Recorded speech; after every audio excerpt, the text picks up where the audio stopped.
In this video we shall see what is change of basis matrix. Let B v1 v2 vn be a basis of vector space V. We shall call it old basis, and let b1 equal to w1 w2 wn be another basis, call it new basis. Now we write each vector in b1 as a linear combination of vectors in B.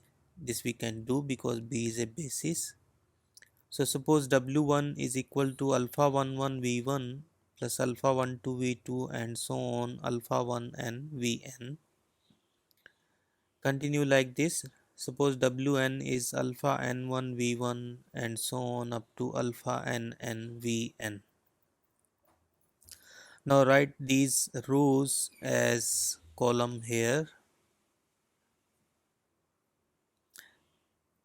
So we get an n by n matrix. We denote this matrix by P, and this P is called the change of basis matrix from old basis B to new basis B1.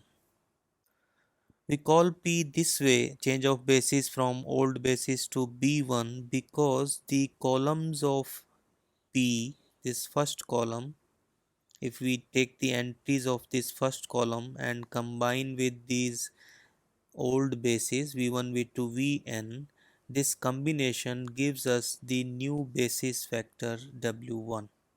That is why we call this P as change of basis matrix from old basis to new basis p1.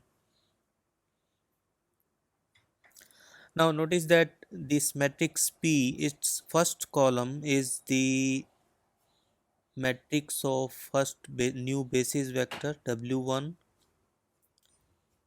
Second column of P is matrix of W2 with respect to old basis, and last column is matrix of Wn with respect to old basis.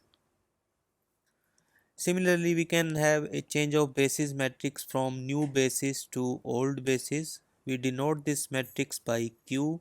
So Q will be equal to V1 B1 V2 B1 Vn B1. First column of Q will be matrix of V1 with respect to B1. Second column will be matrix of V2 with respect to B1, and last column will be matrix of Vn with respect to B1. Now this theorem gives us relation between these two matrices P and Q. P is change of basis matrix from old basis B to new basis B1, and Q is change of basis matrix from new basis to old basis. We show that P is invertible and Q is equal to P inverse. Now for I equal to 1 to n, suppose Wi is equal to alpha I1 V1 alpha I2 V2 alpha In Vn in summation form this way. And for j equal to 1 to n, suppose Vi is, this is Vj is equal to this summation beta jk wk. Then let A matrix be equal to this alpha ij and B matrix be equal to beta jk. Then this change of basis matrix P will be transpose of A and Q will be transpose of B. Now Wi is equal to alpha ij Vj summation. Put the value of Vj here. This is beta jk wk. We can write this summation this way. First k summation and then j summation. Then alpha ij beta jk. Now let us write this alpha ij into beta jk equal to delta ik. So we have written Wi again as a combination of W1, W2, Wn. Now since w1 w2 wn is a basis, each vector can be uniquely written as linear combination of these vectors. But we can write down wi this way also: 0 times w1, 0 times w2, 1 times wi, then 0 times wi plus 1, and 0 times wn. Means all coefficients are 0 except coefficient of wi is 1. Now because we can write down this way uniquely, so this representation of wi must be equal to this representation of wi. So only coefficient of wi will be 1 here, all other coefficients are 0. So that coefficients of wi here is delta ii.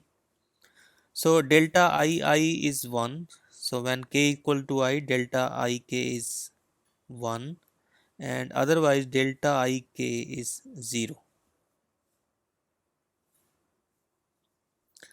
Now matrix AB is equal to the product of these two matrices, and this is delta Ik, and this we have shown that this is identity matrix because only delta II is 1, all other entries are 0, only diagonal entries are 1.